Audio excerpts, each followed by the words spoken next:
Hello friends, स्वागत है हमारे यूट्यूब चैनल पर। आज हम इस वीडियो में संक्षेपण से प्रीवियस ईयर में जितने भी क्वेश्चन आए हैं उसका अध्ययन करेंगे। तो चलो वीडियो स्टार्ट करते हैं। फ्रैंकफर्ट मत स्कूल के अनुसार संक्षेपणात्मक संरचना जिस सामाजिक अवस्था को प्रतिबंधित करती हैं उसे कहा जाता है, तो उसको संस्कृति कहा जाता है। फ्रैंकफर्ट स्कूल का मत को मूल्य रूप से सामाजिक अनुसंधान संस्था कहा जाता था। फ्रैंकफर्ट स्कूल की स्थापना वह 1923 में हुआ था, जिसे जर्मन के फ्रैंकफर्ट में गोएथे विश्वविद्यालय के हिस्से के रूप में इसको किया गया था। फ्रैंकफर्ट मत स्कूल के अनुसार संक्षेपणात्मक संरचना की जिस सामाजिक को प्रतिबंधित करती हैं उसे संस्कृति कहा जाता है। फिर अगला प्रश्न है सूची मिलान। पहला है आकुलेसिंस। आकुलेसिंस का आ जाएगा नेत्र गति। फिर है अनुकृति विज्ञान। अनुकृति विज्ञान का आएगा मुख भंगिमा। उसके बाद है मुखाभिनय विज्ञान। मुखाभिनय विज्ञान का आएगा संपूर्ण शरीर की गतिविधियां और स्थितियां। चेष्टा भाव प्रदर्शन का आएगा भुजाओं तथा हस्तों की गति। इस आधार पर हमारा बी आंसर है वह करेक्ट हो जाएगा, सही हो जाएगा। फिर अगला प्रश्न है संचार संक्षेपण के कूट तथा वाक्य विन्यास रूप का संचार मीडिया में किस रूप से प्रतिफलित होता है, तो यह व्याकरण के रूप में प्रतिफलित होता है। संचार वह क्रिया है जिसके द्वारा दो या दो से अधिक लोगों के विचारों, तथ्यों, भावनाओं एवं भाषाओं आदि का इस प्रकार विनिमय करते हैं कि संचार प्राप्त करने वाला व्यक्ति संदेश के अर्थ, उद्देश्य तथा उपयोग को भलीभांति समझ लेता है। ध्यानत्य है कि संचार संक्षेपण के कुटो वाक्या विन्यास में युक्ति सांकेतिक रूप में, संचार मीडिया में व्याकरण रूप में प्रतिफल होता है। फिर अगला प्रश्न है संचार का पूर्वी उपागम निम्नलिखित में से किन आधार वाक्य पर आधारित है। पहला है व्यक्ति समाज के प्रति उत्तरदायित्व, यह नहीं है। प्रभावी संचार हेतु प्रकृति नियंत्रण किया जाना चाहिए, नहीं। काल अनंत है, यह सही है। फिर है विश्व और ब्रह्मांड एकल इकाई हैं, सही है। लोग को प्राकृतिक सांस सुधार में करना चाहिए, यह सही है। इस आधार पर हमारा डी आंसर करेक्ट हो जाएगा। अगला प्रश्न है संक्षेपण में सूचना का वैयक्तिक अर्थ प्रकृति होता है, तो यह निष्क्रिय होता है। संक्षेपण में सूचना का व्यक्तित्व का अर्थ निष्क्रिय प्रवृत्ति होता है। संचार को आमतौर पर सूचना के संचरण के रूप में परिभाषित किया जाता है।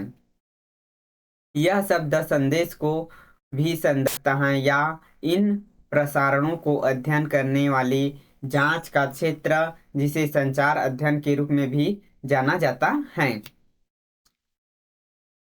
अगला प्रश्न है निम्नलिखित संक्षेपण की प्रतिरूप की सही श्रृंखला है। संक्षेपण की प्रतिरूप की सही श्रृंखला को यहाँ जमाना है। तो पहला आएगा अरस्तुत प्रतिरूप, उसके बाद रैखिक प्रतिरूप, फिर है वृत्ताकार प्रतिरूप, उसके बाद आएगा कुंडली प्रतिरूप। इस आधार पर हमारा बी आंसर है वह करेक्ट हो जाएगा। जो अरस्तुत प्रतिरूप हैं, अरस्तुत संचार के मॉडल आरेख में मुख्यतः 5 तत्वों में विभाजित किया जा सकता है। स्पीकर सबसे महत्वपूर्ण तत्व हैं। जो इस मॉडल को स्पीकर जनता को भाषण देना स्पीकर का काम है। प्रदर्शकों की भूमिका निष्क्रिय है। यह अरस्तुत के संचार मॉडल में स्पीकर से रिसीवर तक वन वे मॉडल बनाता है। फिर है रेखी मॉडल। रेखी मॉडल एक सैद्धांतिक ढांचा है जो प्रेक्षक द्वारा शुरू की गई जानकारी के एक यूनिडायरेक्शन और अनुक्रमिक प्रवाह को प्रस्तुत करता है। प्रतिक्रिया प्रासंगिक कारकों के लिए लेखांकन के बिना रिसीवर पर समाप्त हो जाता है। फिर है वृत्ताकार प्रतिरूप। आस्क गुड रैम के संचार के मॉडल को एक वृत्ताकार प्रतिरूप के रूप में जाना जाता है। करता है कि संदेश दो दिशाओं में जा सकते हैं, इसलिए एक बार जब कोई व्यक्ति किसी संदेश को डिकोड करता है तो इसे एकोड कर सकते हैं और प्रेषक संदेश को वापस भेजा जा सकते हैं। फिर है कुंडली प्रतिरूप। संचार का हेलिकल मॉडल काफी हद तक अपने अतीत पर निर्भर है, इसलिए इस प्रश्न में का सही आंसर हो जाएगा वह बी। अगला प्रश्न है अरस्तु के अनुसार निम्नलिखित में से कौन सा संक्षेपण की विश्वसनीयता अभिवृद्धि करेंगे। पहला है व्यक्तित्व प्रतीक, यह नहीं है। फिर है अनुष्ठा वैचित्र, यह भी नहीं है। सी है सद्भाव, यह सही है। डी है विश्वसनीयता और यह है बुद्धिमत्ता, यह सही है। इस आधार पर हमारा सी आंसर है वह सही हो जाएगा। खाली स्थान संक्षेपण में फीडबैक तुरंत दिया जाता है, तो यह प्रत्यक्ष फेस टू फेस संक्षेपण में फीडबैक तुरंत दिया जाता है। प्रत्यक्ष फेस टू फेस संक्षेपण में फीडबैक तुरंत दिया जाता है। प्रत्यक्ष संक्षेपण मौलिक संचार में संबंधित होता है। मौखिक संचार तत्काल में व्यक्तित्व प्रतिक्रिया प्रदान करता है। मौखिक संचार में किसी भी प्रकार के संचार के दौरान बोले गए शब्द प्रत्यक्षता में शामिल होता है। मौखिक संचार को बोले गए शब्दों के माध्यम से विस्तार या जानकारी व्यक्त करने की क्रिया के रूप में परिभाषित किया जा सकता है। कौन से सही है इसको बताना है। राष्ट्रीय स्तर पर अधिप्रचार संबंधी संक्षेपण में इस तथ्य को स्वीकार किया जाता है कि सत्य को झूठे से पृथक किए जाने की आवश्यकता नहीं है। दूसरा कथन है व्यवहित अधिप्रचार प्रक्रिया में सच और झूठ के बीच भेद अस्पष्ट होता है ताकि वह विश्वासपादक हो सके। तो इसमें कथन ए और कथन बी, यह दोनों कथन हैं वह सही हैं।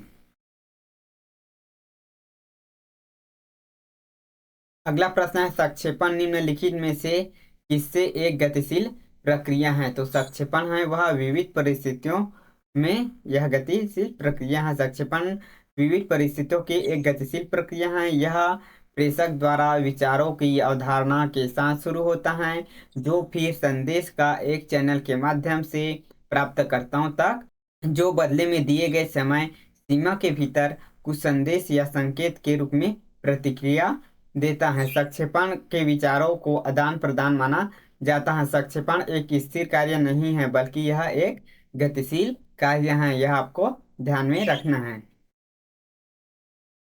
फिर अगला प्रश्न है निग्रही संक्षेपण नैतिक सशक्त और परिणाममुखी होता है। अंतर्राष्ट्रीय सत्ता राजनीति में अनैतिक अधिप्रचारी संक्षेपण राष्ट्रीय प्रतिष्ठा और सुरक्षा को बढ़ावा देता है। तो इसमें कथन ए और कथन दो, दोनों कथन हैं वह असत्य हैं। पूर्वी परिप्रेक्ष्य के सामाजिक पथ में अंतर्ग्रहिता वाले कौन से निम्नलिखित तत्व संक्षेपण के निर्धारित हैं। तो यह हैसियत और शक्ति, यह संक्षेपण के निर्धारित हैं। पूर्वी प्रक्षेप सामाजिक पद में अंतर्ग्रहता वाले भूमिका, हैसियत तथा शक्ति संक्षेपण के निर्धारण है। सामाजिक पद की स्थिति विश्वसनीयता वैधता का एक संकेतन है और यह गंभीरता से प्रभावित करता है कि दूसरे के साथ कैसे संवाद करता है। प्रदर्शकों का मूल्यांकन में शामिल प्रमुख तत्व शीर्षक प्रतिष्ठा किस हद तक संचारक उद्देश्य व उद्देश्यों की पहचान को शामिल हैं। अगला प्रश्न है, संचार का कौन सा प्रकार जिसमें होवार्ड रिनगोल्ड ने एक रक्तहीन प्रौद्योगिकी कृत्य के रूप में कहा है। इंटरनेट संचार। हावर्ड रिनगोल एक अमेरिकन लेखक हैं जो आभासी दुनिया और टेलीफोन के विकास में विशेष रूप से प्रभावशाली हैं। हावर्ड रोडगोल्ड ने इंटरनेट संचार को एक रक्तहीन प्रौद्योगिकी कृत्य के रूप में कहा जाता है। संक्षेपण के अन्योन क्रिया प्रतिरूप मॉडल की मुख्य विशेषता है। तो इसका मुख्य विशेषता है, नव मीडिया के लिए सर्वाधिक उपयुक्त है, यह सही है। प्रतिपुष्टि प्रक्रिया वृत्ताकार ढंग से की जाती है, यह गलत है। यह अनुभव क्षेत्र की अवधारणा से संबंधित है, यह सही है। फिर है, यह मॉडल अभिसरण मॉडल के रूप में भी जाना जाता है, यह सही है। इस आधार पर ए, सी और डी हमारा सही आंसर हो जाएगा। अगला प्रश्न है, संक्षेपण के लिए भाषा निम्नांकित में से किस एक उत्पादक परिणाम दैनंदिन जीवन का परिणाम है। संक्षेपण वह प्रक्रिया है जिसके द्वारा दो या दो से अधिक लोगों, विचारों, तथ्यों, भावनाओं तथा प्रभावों आदि के इस प्रकार विनिमय करते हैं कि सभी लोग प्राप्त संदेश को समझ जाते हैं। संक्षेपण में संदेश को समझा जाता है। संक्षेपण में संदेश देने वाले संदेश ग्रहण करने वाला के मध्य संदेश के माध्यम से समन्वय स्थापित किया जाता है। अगला प्रश्न है, टकराव के समाधान करने के लिए एक समूह के भीतर अधिक से अधिक औपचारिक आदान प्रदान का उदाहरण है। यह क्षैतिज संक्षेपण में होता है। फिर अगला प्रश्न है, सूची मिलान। संक्षेपण के प्रकार और विशेषता दिया है। पहला है सीधा, इसका आ जाएगा ऊपर से नीचे। फिर है क्षैतिज संक्षेपण, यह अभिविन्यास अपवाह है। फिर है वृत्ति संक्षेपण, वृत्ति संक्षेपण अभिनियत प्रतिपुष्टि फीडबैक है। क्रियात्मक विन्यक संक्षेपण, यह अंतर व्यक्तित्व है। इस आधार पर हमारा सही आंसर है वह करेक्ट हो जाएगा। फिर अगला प्रश्न है, सूची निर्माण। मौन या प्रार्थना, यह आ जाएगा अंतर्वैयक्तिक संक्षेपण। शिक्षक कक्षा के बाहर विद्यार्थी के संवाद कर रहा है, यह समूह संक्षेपण में होगा। एक कंपनी की सीईओ अपने अधीनस्थों के एक परिपत्र जारी करता है, यह लंबित संक्षेपण में होगा। किसी संगठन के कर्मचारियों के बीच अफवाह का फैलाना, यह ग्रेपवाइन संक्षेपण होगा। हमारा बी आंसर है वह सही हो जाएगा। अगला है, संदेश प्रक्रिया के चरणों के क्रम की पहचान कीजिए। तो इसका क्रम है, पहला आ जाएगा अबोधन, फिर है समझना, उसके बाद है चयन, फिर अभ्यतीकरण, उसके बाद है क्रिया। करेक्ट आंसर डी होगा।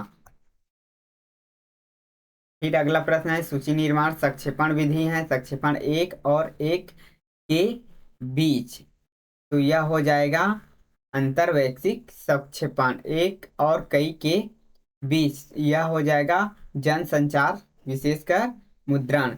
फिर कई और कई के बीच, यह नेटवर्क संक्षेपण में होगा। उसके बाद है एक और किसी के, वह अंतर्वैयक्तिक संक्षेपण होगा। आज के लिए बस इतना ही। अगर वीडियो पसंद आए तो लाइक, शेयर, कमेंट और सब्सक्राइब करना ना भूलें। Thank you.